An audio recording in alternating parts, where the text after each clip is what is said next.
Hey, what? Ray Mac. Hey, what? Hey, what? Welcome to Ray Mac's Kitchen and Grill. Love and not hate. Love and not hate. Welcome to Ray Mac's Kitchen and Grill. Love and not hate. What? Love and not hate. Come on. Welcome to Ray Mac's Kitchen and Grill. Hey, what's up, YouTube fam? This your boy Ray Mac. We're making strawberry jam. Yes, indeed, y'all. I'm making strawberry jam. So let's go ahead and get into this right now. I have here at least around about 3 to 1 pound container of strawberries that I've sliced and removed the green tops. So I'm taking a potato masher and I'm mashing these strawberries because the potato masher is going to help extract some of that strawberry juice. All right, and we're going to make some fine, good tasting strawberry jam. We're going to make our jam with this here Ball Fresh Tech jam and jelly maker. And I'm telling you, y'all, I love this here unit. And I found this unit. I didn't purchase this, I found it. And I'll give you the story in the future. But the first things that I'm gonna do is this got a jam and jelly setting. I'm gonna hit the jam setting and it's gonna be set for 21 minutes, all right? This does all the work. You don't really have to do anything. So I'm taking off the lid and I have some classic pectin. This is RealFruit pectin and you can find this at your local Walmart or even your grocery store. So I'm taking 1 tablespoon, but I'm gonna put 3 tablespoons of this pectin along in the bottom of this here jam and jelly maker. All right, as you can see, I'm just sprinkling it right at the bottom. And this is an easy process, y'all. I'm telling you, can't go wrong with making some fresh jam and jelly. So now, since I got this pectin inside of this here jam and jelly maker, I'm taking our container of mashed strawberries and adding it to the machine. All right, so now what I want to do, I want to take at least 3 cups of sugar. In this here video, you see where I put 2 cups, but I put 3 cups of sugar, all right, in this here jam.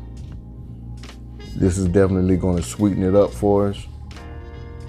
And this will be the best jam that you've ever tried. I ain't playing, y'all. This is better than the grocery stores. So this is 3 cups of sugar going inside. Then we're gonna take a tablespoon of butter. Well, why do you say put butter in it? Well, this butter is gonna cut down on that foaming. If you ever made jam before on top of the stove, you know that you have foam on top and you have to somewhat scoop that foam off and then bottle up your jam. But this way, doing it in this machine, you won't have any foam at all. So the next step that I'm gonna do is I'm gonna go ahead and prepare these jars. I got 4-ounce jars, all right? And I'm gonna go ahead and take these and put them in some boiling water. So I just took a regular old large pot. You don't have to have a canning pot or nothing like that, but at least get your water boiling, all right? So I took a large pot, took it over the stove, and I got the pot boiling. So I've got these lids that comes with these jars, these 4-ounce jars. You got the rings and the lids. So I'm taking the jars and I'm putting them right into this here water. And I'm gonna let these boil on top of the stove for at least around about 25 minutes on high heat, all right? And we just want to keep these jars from cracking whenever we do put in these hot jams. And then we're placing our lids and our rings in along with the jars.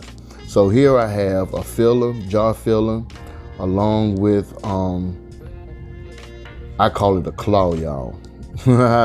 That's my little jar thing that I pick the jars from out of the water, out of that hot water. Then I have a little stirrer that we get some of the air pockets out of the jam. And then I have a magnet that will pick up the lid and the rings from out of that hot water as well, all right?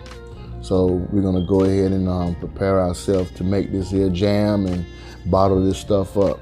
So the next step we're gonna do since I've boiled these for at least around about 25 minutes, I'm taking the jars out of the hot water, and I just want to put them on a towel.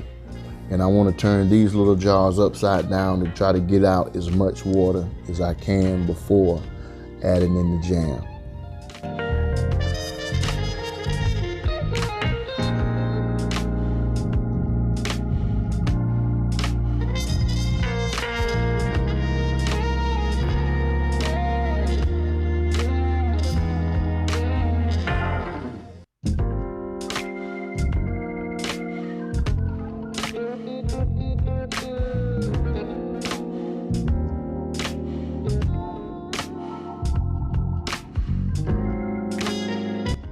Our jam is now complete.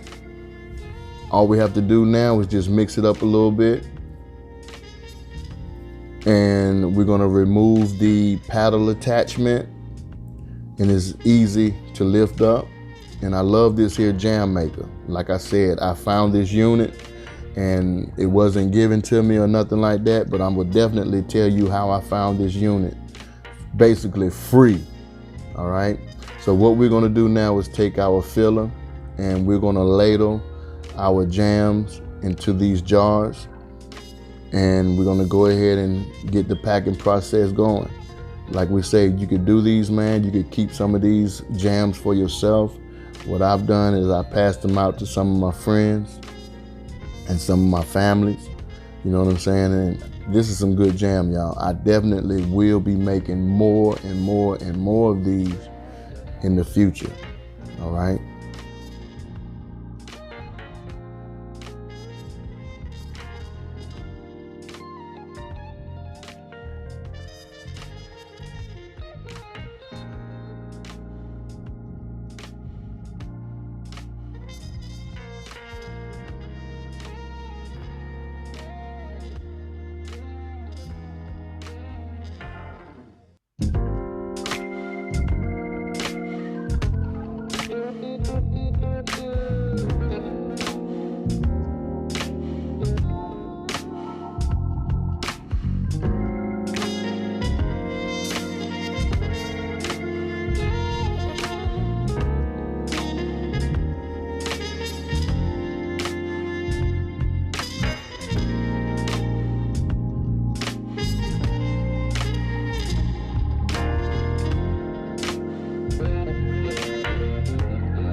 You'll always need to wipe the top of the rim of the jars with a damp cloth. You must make sure that the top of the jars is clean and free from any food particles so that the lid will fit securely on top and seal properly.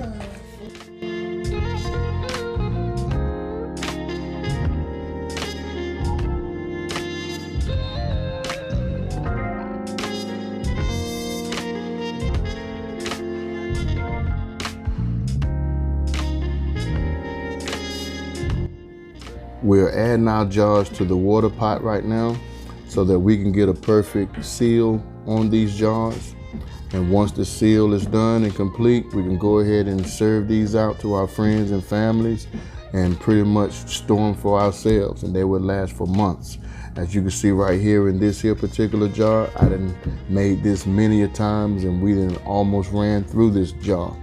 And this is good on some biscuits, toast, peanut butter and jelly sandwiches, or no matter what you like to use this jam on. You can even use it on ice cream if you want to.